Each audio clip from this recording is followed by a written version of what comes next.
You're watching Leafs Morning Take with host Nick Alberga and former NHLer Jay Rosehill. The show starts now. Good morning, everybody. Filling in for Nick Alberga, it's Carter Hutton. I am here today. Nick is out of service. He's headed to the Stanley Cup Final. This guy's on the move here. So, Rosie, it's me and you today, buddy, and take it easy on me. I know you're the veteran of the show. Hot. You look good in that captain's chair, baby. It's nice to get a different voice. I was getting a little sick of Nick there after a couple of years, so this is a fresh change. Yeah, I know. I figured it'd go over pretty well. So when Nick recruited me for the co-host, I was a little bit nervous, but in his defense, so he's going out to watch the Stanley Cup Final. Game 3 here tonight. I don't know what you think so far of the series, but this Florida team has just been a wagon so far. Yeah, they're unreal, man. I think today's the turning point in the series. If the Oilers want to get in on it, obviously it has to happen tonight. First game at home. First two games didn't really go their way. I think they outplayed them in the first period, but couldn't beat Bobrovsky, didn't capitalize on their chances.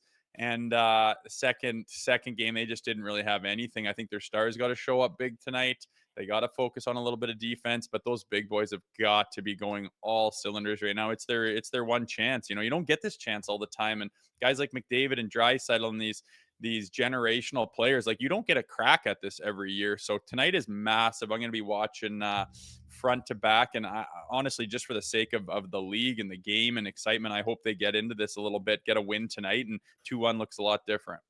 Yeah, that's kind of my feel too, Rosie. It felt like game 1, they came out flying and Bobrovsky was the difference maker in that game. And then you kind of know Florida's going to answer the bell in game 2 and just find a better way to get to their game. And again, it's like the story as old as time in the playoffs, right? Like the stars match up and they get shut down. And then it's that depth scoring. Evan Rodriguez, 3 goals in 2 games. These are the guys that you need come playoff time to get in this situation and get the job done. So it's been good for him so far, and I'm looking forward to tonight. And like you, I think it's good for the game if this can go the distance, not be a sweep. Yeah, for sure. I mean, we said going into the Dallas series, those big boys on Edmonton have to be lights out if they're gonna make a trip anywhere. And 1 goal in 2 games isn't getting it done. So my eyes are going to be on those 2 big boys, especially, and seeing, how they're going to play the game, how much they're going to chuck at it, how much ice time, how they're going to be using them. And I think they got to be at the top of their game to get them back, or their season's looking like it's more or less done if they get down tonight.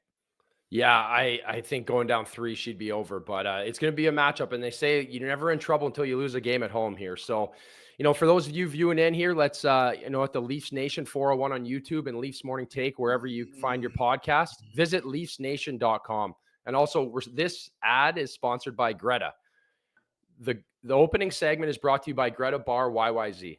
For a good time, find Greta, 590 King Street West, weekly specials, live sports, and over 60 plus arcade games. Let the games begin. Go big, go to Greta Bar YYZ. Oh, so, yeah. Yeah, you like that, eh? That was not too bad. It's like peeling a Band-Aid off, buddy. I just had to get into it. Attaboy. Enough of the Stanley Cup, guys. Let's talk about the Leafs now. Eh? That's what we came for. So I don't want to get everyone off that we're talking about Cup favorites here and who's going to win the Cup as our Leafs fans are out. So, for me, what's going on with Timothy Liljegren? According to his agent yesterday in The Athletic, Josh Kloke, the Leafs have engaged in very little talk with Lindgren's camp. And that could be, is he going to head to arbitration, or what are you thinking here, Rosie? I honestly just think he's kind of on the back burner of their minds right now. They know they got to get him done, but being a restricted free agent. So what does that mean? I think they got till June 30th to qualify him. That just means he's going to, make what he makes now with a 10% raise.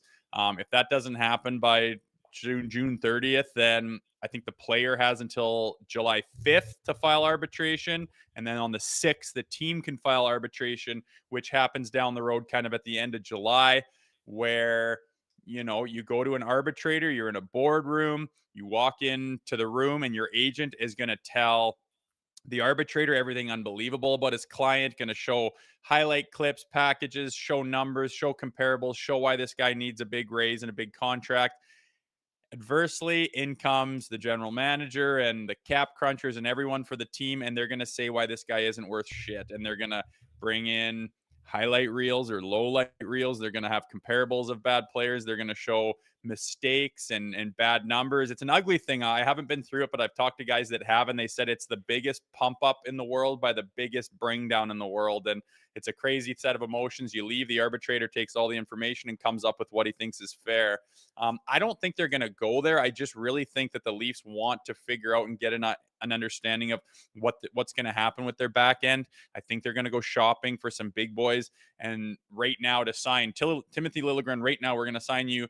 Like, why do that when you don't know where everything's going to shake up and where he falls? So I think they're just biding their time to figure out if they can get a semblance of what their back end looks like, who they have their money on, who they can get, who's having, they're going to be, putting feelers out there, figuring out where everybody's at in free agency. And I think they want to figure out where they sit before they address Timothy Liljegren.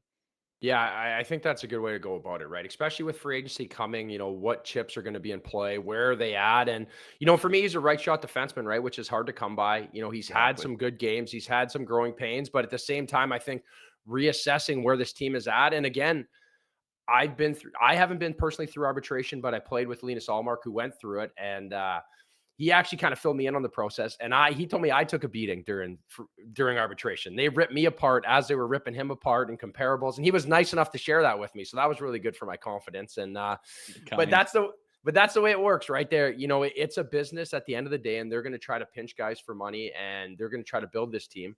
I also think with Liljegren and the way the playoffs have played out, the Leafs are going to be assessing what's going on, because we know this is a copycat league. And right now, every general manager is sitting at home watching this Florida Panthers team, how they're constructed with only 3 draft picks on their team, right? Like, they've traded away big chips to get guys. But I feel like for the Leafs, this is a point where, maybe we move out some of these homegrown guys. So this could be a potential where they keep them, they trade them. There's a lot that can go on with Liljegren here, Rosie. Yeah, it'll be interesting to see what they do. Like you say, it's not like he's a blue chip guy. What's he making? 1.3 this year.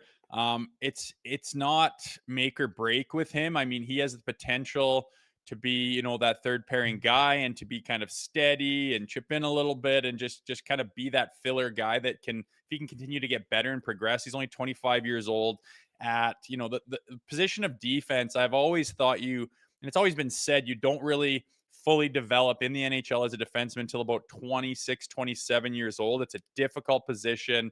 It's ever changing. It's takes a while to get into it. So it's not like this guy's ceiling has been reached for sure. That's not to say he's going to explode and be this phenom by any means, but I mean, there's reason to think he's getting better, and having that right-handed shot, which the Leafs have desperately needed, especially this season, is, to unload them or to not get something done.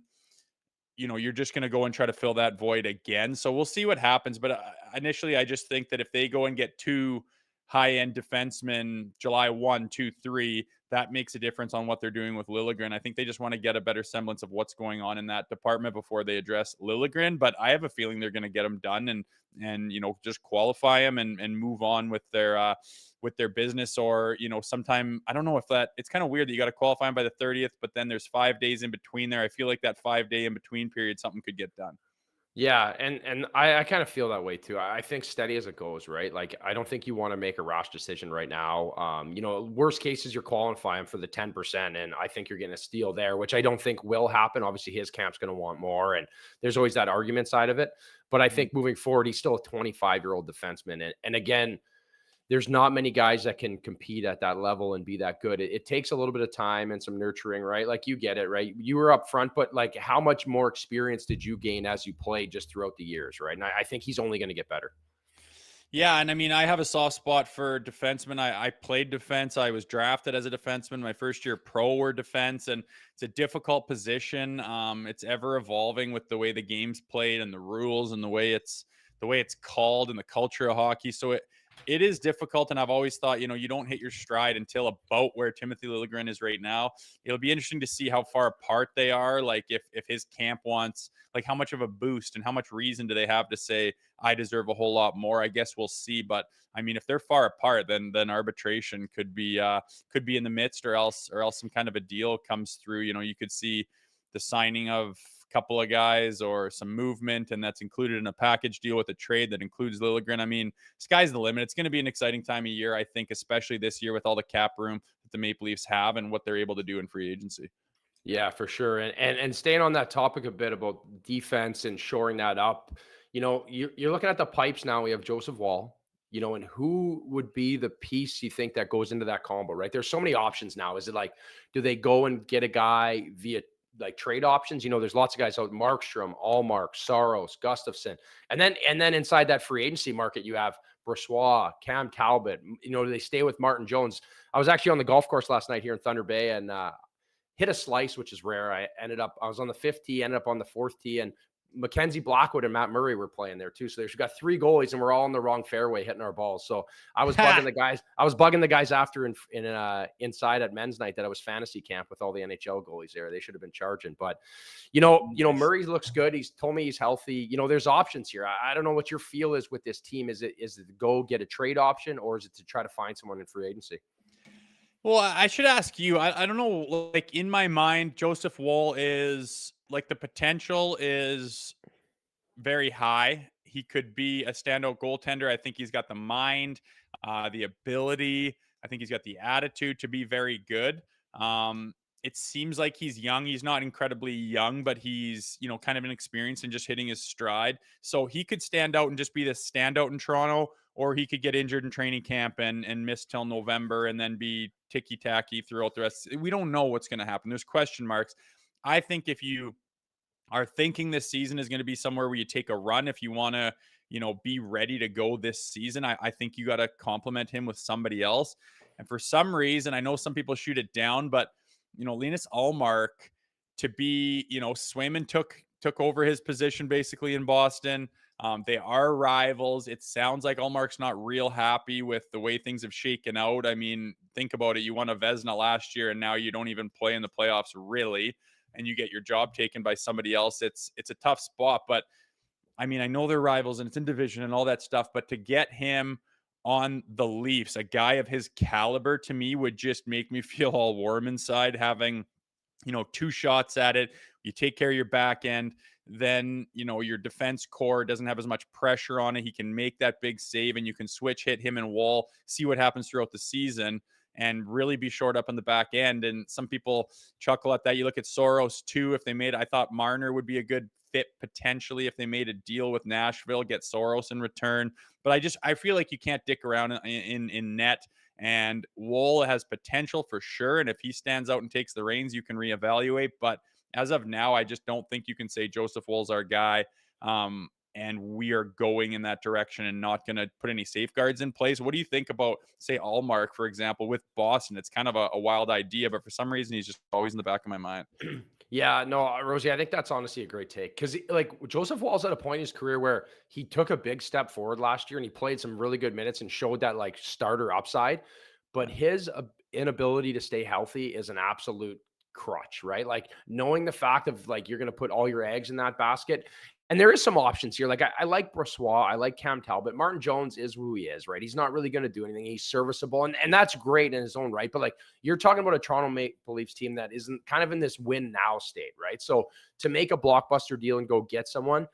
As for the Bruins, do they want to make that divisional trade? That's questionable. But I like Linus Ullmark. He's going to turn 31 this year. I played 3 years with him in Buffalo. And man, this guy is good. I said it from day one to a few people when I was in, like, my buddies and everyone around the game. He is so good. And not that I called that he was going to win a Vezina, but I always said he just needed some, like, maturity, right? He was one of those guys that kind of matured late. But I think in Buffalo, we had a problem when I was there. Truthfully, what I thought is they gave all these young guys the keys to the castle right away. And you know how that works, right? You got to kind of earn it, right? Where this new owner, Pagula, came in, and they just threw money at problems, and all these young guys got everything they wanted. Even like Eichel and Reinhardt, and they're all good people, my buddies, everything to be involved with those guys. But I feel like in Buffalo, it just got sour a little bit. So I think all those guys kind of dispersing from there has helped their career. And I think Linus going to a place like Boston with their culture and leadership has helped him grow. And I still feel like there's a ton of value there. So for me, I like him more than Saros, truthfully, because Saros kind of, at his size, he has to play so perfect, like all the time. He has to be so dialed in. So it makes it a little tricky, but I'm with you. I think it's time to go get a bona fide guy. And if Joseph Woll takes off, that's great. You have an insurance plan. And look how many teams have that 1A, 1B option where again, I think like Brossoit, possibly he has more upside. He didn't play enough games last year to even register for the Jennings with Connor Hellebuck.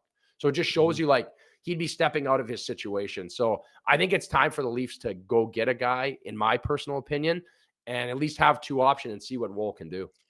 Yeah, like to me, I want a guy like coming into training camp and starting the season. I want to have a guy there where, it seems like there's always in net question marks. What's he going to be like? How's he going to do? He has a shaky game. Oh, is he going to go on a cold streak? There's these big, and that's the market, right? And hyper analyzing absolutely everything. The players feel that, especially goaltenders.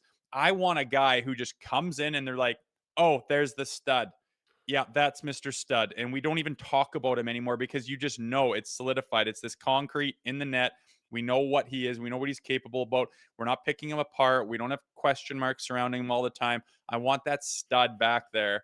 And, goalies don't cost $12 million, thankfully, and we have money to work with. I think it's the most important position on a hockey team. Like, you look at Bobrovsky, like he's just this rock solid guy in net. What if like he just gets hurt in the first round? Like they're toast, man. They're toast. It's so important to have. And yeah, you can switch hit it with Woll.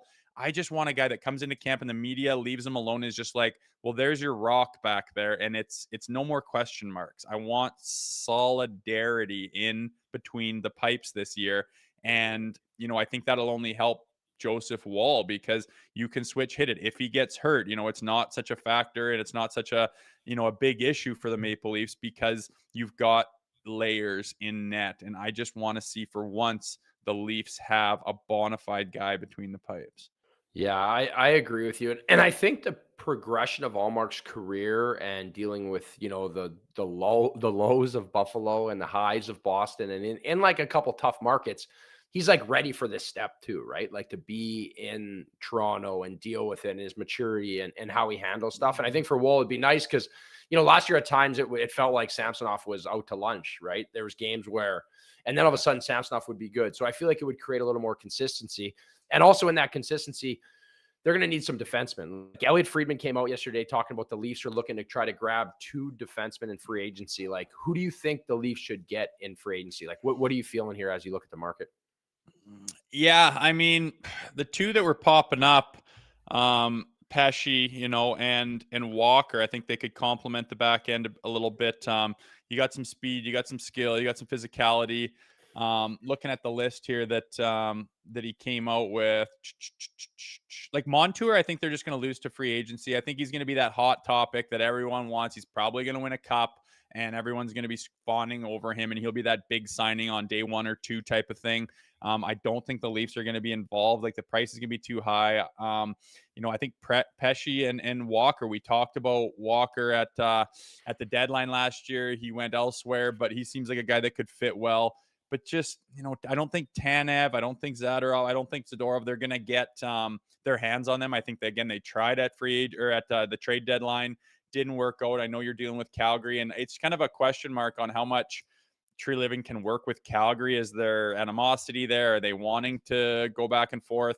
Tough to say. That brings in the Markstrom idea as well. But for some reason, I've got, I never know. I don't like to speculate. What the hell would I know if they're going to make a deal with this guy or that guy? But for some reason on paper, Pesci and Walker come out. I think if they get those two guys, just with the Leafs back end and with Morgan Rielly, you get a couple bona fide guys that can really complement what's there, and it pushes everyone just kind of into a more comfortable spot. I feel like right now you're asking everyone to play above their head. Your fingers are crossed every game. You're hoping a guy doesn't, have a big blunder, but everyone, you got to keep putting them out there and give these guys minutes that maybe they're not, suited to hold. And you're asking Morgan Rielly to be Nick Lidstrom, and it's just not happening.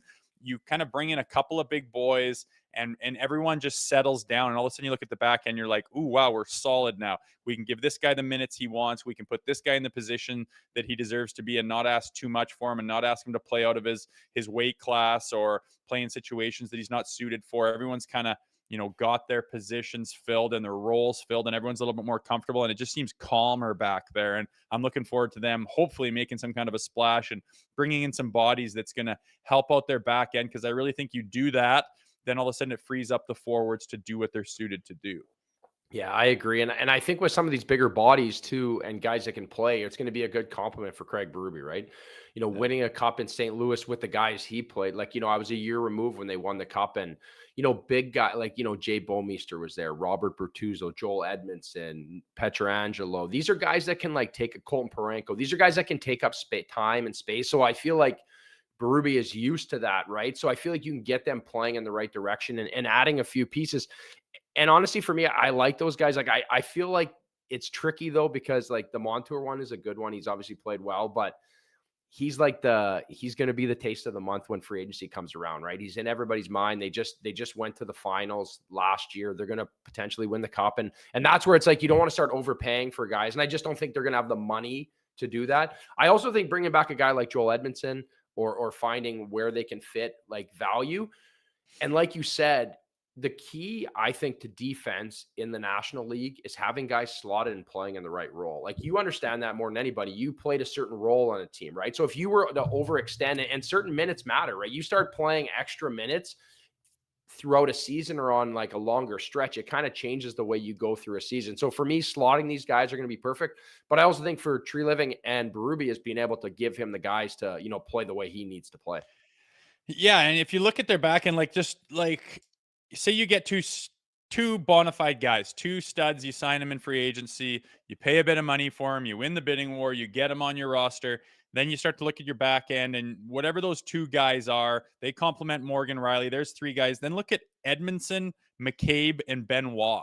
Like, those are guys that, McCabe's asked to be like the big boy out there this year. And like, if you just knock him down a notch with ice time, with role, with expectations, all of a sudden Edmondson, McCabe, and Benoit, these guys are those guys that make the difference on a back end. Like, look at the teams that win, and they have those guys that aren't superstars, aren't making $9 million, but they fill the role. They're physical. They move the puck up. They're leadership positions. They're always around their goaltender. They're just solid. And all of a sudden they're like, this is the role I want to play. This is the role what I'm expected to play, what I want to play. I don't want to have to go and be somebody that I'm not, because we don't have anyone else. And they're like, hey, you're that guy plus the guy that you already are. You extend their role. It just becomes hectic. It becomes scrambly. It's difficult. But if you get a couple big boys in there, I think that the way that they have some depth on the back end, some physicality that they've added, some grit, some men back there. All of a sudden, I'm looking at the D's core and going, or the Leafs D core, and going, holy smokes, like this is set up nicely. They complement each other well. We got a little bit of everything. We got our power play guys. We got our killers. We got our shot blockers. We got our big hitters. We got our tougher guys that are going to clear the front of the net and get the F out of here. Like a nice core that people are like, I don't really like to play this team because of how well-rounded they are, especially on the background. You can cover all your bases with a couple of studs. If you can get some free agent signings, I think their back end is going to be something to talk about. Yeah, and for me, like playing with Jake McCabe and then watching what he's gone through playing for the Leafs, I feel like he got so much overextended, right? And I think that is he's the perfect example of a guy who, not that he's not offensive by any means, like he can do a lot. He is a kind of a Swiss Army knife defenseman, right? I feel like he can do a great job of filling in at certain points, but I feel like last year more than ever, he was so overextended that it hurt his game all around. Where if he slotted, better in that like second pair, like fourth defenseman, third defenseman, where he can play a little bit of shutdown, chip in when he can. And then if he's slotted with a big guy, right? If he's with Edmondson or if he's with one of these guys that gets brought in, and then I think that frees up Morgan Riley, because now you have him more. Again, he's been like, so much weight has been put. I know he takes a lot of heat at times being the big dog, but like it's hard for these guys when like so much is expected, right? And the grind of the season gets to you. And for me, just looking at Edmonton, I think is a great example of a team who defensively over the years, we could say that they were shit, right? Like they weren't good for a lot of years. Knobloch comes in and then they kind of get guys slotted right. They get them playing in the right direction. Even Desharnais coming in, like he's done such a good job. He's kind of like that Benoit, in my opinion, slotted in the right situation. So I feel like this is another like copycat situation in the playoffs where the Leafs can kind of build off a little more structure. I know Nurse takes heat, CC takes heat in certain times, but they're still in the Stanley Cup final. And they've got there by being a good defensive team after the coaching change. So I think this is another good, like for the Leafs to look at and try to build around that. What do you think? Yeah, for sure. It's they're not perfect by any stretch on the Edmonton Oilers, and look where they're at. I think the Leafs have a chance to have a better back end here if this free agency than the Oilers have. And you can say, well, that's not a big deal, but it is. They're in the Stanley Cup Finals, and they have shored up their defense and found a way to do some shutdown games. And they got to this series by shutting down teams with leads, good teams, and protecting their leads. But that's a good point on Morgan Rielly, though. Like, sometimes he just feels like he's swimming. He's asked to do everything, right? And I think if you put him in a position, like you said, where his role is more defined, you allow him, like when he's asked to do everything, it just feels like he's bleeding. It feels like he's out of gas. He's leaking oil. His hands are everywhere. He doesn't have enough hands to facilitate what he's asked to be done. And you surround him with the right bodies, and all of a sudden Morgan Rielly can focus on Morgan Rielly's game. I think that you could just see him explode and flourish. And it's like, wow, the numbers are huge. The production is huge. His just the way his fingerprints on games and on wins is huge, because he can take all of his energy and his talent and his assets and focus it on one singular point, a certain type of hockey, a certain role that he's given, and not have to worry about doing everyone else's job. And I could just see him flourishing in a different role, or a role that he's better suited for, and not having to babysit everyone and play the jack of all trades. Let him focus on his game and be hyper focused on that, not have to worry about everybody else. Everything else is shored up, and watch Morgan Rielly take off. I think if you complement him with other people, the sky's the limit for him. Yeah, that's a good point there. I think less is more sometimes with Morgan Rielly and these stars, where they can be that. So it'll be interesting, because obviously there's going to be an odd man out, and it's not like we're sitting here reinventing the wheel either, Rosie. Like, all these GMs know they need D. They know what they need, their team. It's just a matter of if you can make it work and you can get the right guys, the right chemistry, while trying to tiptoe around a salary cap and free agency, where it's going to be a competitive market. And, as for what came out yesterday, Frank Saravelli came out with a buyout candidate list. Some news here. Frank put out a buyout list on dailyfaceoff.com. Who do you think the Leafs should be interested in potentially, buying out? Is there anybody there you think that could be, on their way out on a buyout? I don't know. Cam Atkinson, Torrey Krug, some potentially Jack Campbell. Okay. Nothing like stands out too much. Like, you look at Ryan Suter, he's literally my age, same draft year as me. He's played like 1,400 games in the NHL. Like, it's just not a piece we're looking for. It's tough with those buyouts, man. A lot of times, the guys are on the back end of their monster deal. It's not quite worth it. Everyone knew they weren't going to be worth what they're getting paid. So you buy them out, ship them off, and then a guy can scoop them up for not so much because they're double dipping. I mean, the potential's there, but I'd have to go crunch the numbers and see who's a good fit. And, what's nice about this year is, some years you have like, oh, we have $5 million to spend. And it's like, well, what are you going to do? And you're going to get in a bidding war, and you're going to run it up to 5, and someone's going to go 5-5, and it's fuck, and it's, now we have like room. We can be in the driver's seat. We can be the guy that jumps on a guy and makes everyone look and go, oh shit, I don't know if we can do that.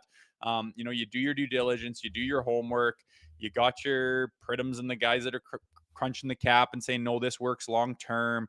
And you can be the guy like to actually go shopping. I feel like for once they can actually be the team that says, we knew what we wanted and we went out and got it. So I'm excited for that. And whether it's, a big free agent, or they make a deal somewhere, or it's a buyout guy, is not going to be the big splash, but there's options out there for the Maple Leafs, which is actually exciting for once here in free agency. Yeah, it is nice. And like, looking at that list, for me, there's a lot of guys you potentially, like that Jack Campbell is an ugly one, right? Obviously a former Leaf. And that was the one signing for me that I was like, kind of like, I told you so. Like, I watched Jack Campbell play, and then like Edmonton came in and got him, and the Leafs did such a good job of avoiding that. And Jack was good for the Leafs. Like, don't get me wrong, he played very well, but he is who he is, right? Very similar to like what my career was, right? Like, I played well at times, had some starter minutes, but like, you can't paint stripes on me and tell me a tiger, right? Like, I was who I was. You talk about like big dogs and stars, and Jonas Korpisalo, again, are obviously a rival with Ottawa in that sense. Right? It'd be interesting to see what they do, because he obviously had a flop, and they've kind of been in that market. Like Linus Ullmark, there's been talk of Linus going there. So I feel like there is a few competitive moves here inside this, division, in the sense of like what's going to happen. So I find it interesting this time of year when you start talking about buyouts and you start talking about, and it's also a black eye for some of the GMs too. Some of these signings that they made that you're like, they don't want to be like the ones they never want to admit that they're wrong, Rosie. You know how that works. Well, yeah, you talk about Campbell. I mean, yeah, he was fine, nice guy, good team guy and everything, but he's just not he's not the one to carry water for an entire franchise and be that solid guy that there's no question marks around. We kind of found that out in Toronto. And then, Edmonton, huge market, tons of pressure, tons of expectations, tons of scrutiny from the media and the fans. They've needed a goaltender for so long. And then they go get the guy that didn't work really in Toronto. I just never understood. I'm like, I don't think he's the answer to all of your problems. And lo and behold, he's in the American League all year making $5+ million. So bit of blunders here and there, but that happens. And sometimes, not that contract, but other ones, these ones guys that are up for buyouts, it's like, they made that deal, that 7-8 year deal with a massive number, knowing that the last 2 years is going to be a difficult time and we're not really going to be worth it. And they sign these contracts sometimes knowing that it might be a buyout in the last year, just the logistics of it. And it is what it is this day and age, but we'll see who comes across the board. And again, there's just lots of options for the Toronto Maple Leafs to make their team different, make their team better. And again, with Craig Berube at the helm, you start to think about who could fit in there better than others. And I'm genuinely kind of excited. I mean, the Mitch Marner thing gets beat to death. We talk about it a lot. I know what we want to be done on this show and what a lot of fans seem to want done after the playoffs and 8 years of watching this guy. And he's valuable and he makes a lot of money. So that's the big story. But I think there's lots of other pieces around free agency and everything else that could go an exciting way for the Leafs, and this team could look not drastically different, but upgraded in a lot of ways come training camp. Yeah, I think I was just kind of checking in on the chat here, and it seems like the Marner is a hot topic, right? Like, of course it is, but like, where does it go from here? Like, what do you move on? And I think just people are disappointed with every year the same thing, right? Like there's got to be something that changes this year. And it would be nice, I think, in my opinion, I think Tree Living being there for a full season. Like last year, he was kind of thrown to the wolves, right? He came in, you have this core that's already in place. Now it's like he's going to have to make some big decisions. And in the past, he's made a lot of big trades. Yes, he's won some. Yes, he's lost some, but he hasn't been shy to like make some moves in Calgary. So I feel like this year for the Leafs, they're still, like I touched on earlier, they're at a point where they got to get it done, right? They have the best goal scorer in the NHL on their team. They have a lot of potential in that sense, but it's disappointing when every year you go from being a team that averages, I think it was 3.6 goals a game in the NHL during the regular season. And then you get to the playoffs, and I think it's their last 14 games, they scored 3 once, which is just like unacceptable when you have a core of guys, top end heavy, your forwards are making all your money, and that's what we're getting when come playoff time, Rosie. Yeah, it's such an anomaly, such a head scratcher that they can't score in the playoffs when they have a heavy scoring, salary cap and players. It's weird. Like you look at the Florida Panthers, 3 years ago, they win the President's Trophy, but get beat out in the first round in kind of spectacular fashion. And so they decide, you know what? We have a good team on paper. We're capable of doing well, obviously winning the President's Trophy, but they looked at their team honestly and said, I don't think we have the personnel that's going to get us to the promised land. And they make drastic changes, get rid of Huberto with like 115 points and move some guys around, split up a couple of D-men that are like hyper focused on playing together.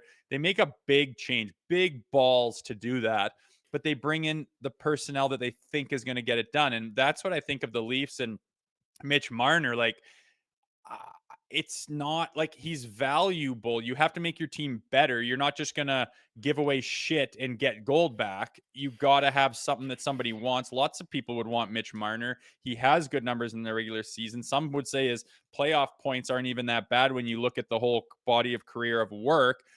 But to me on this team, he's not the guy to get it done. And I don't want to offer him $12 million to continue playing for this team. So, I mean, we've fucking said that so many times, but you got to have balls to make a big move to bring in people and personnel that get it done. You look at the Florida Panthers and what they've done and how they play together.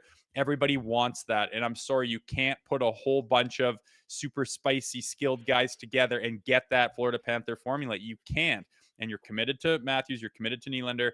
move in a direction that complements those guys and get the other spice around them that gets it done. So I don't know what's going to happen. My biggest fear is that they're going to get into this ego war with the management, with Marner, with Marner's camp and agents, and it's an FU match of, we don't want you here. Well, too bad that's not your decision. And, well, how about I screw you and just play this out and walk for free? And I don't want it to go down that road, and I think it's very delicate. But my kind of fear is that nothing gets done and nothing gets done and nothing gets done. And all of a sudden, we're going down the same road. And I don't know, if you get to playoffs with Mitch Marner, I can just see them, facing the Florida Panthers in the first round and Bobrovsky, and no one can score, and they shut down and they run us through the building, and they're so well, structured that they have all the bases covered, and we're scrambling and we're yelling at our big guys to do something and to play with some heart and drive the net, but it just doesn't happen. Like, I can't go down that road again.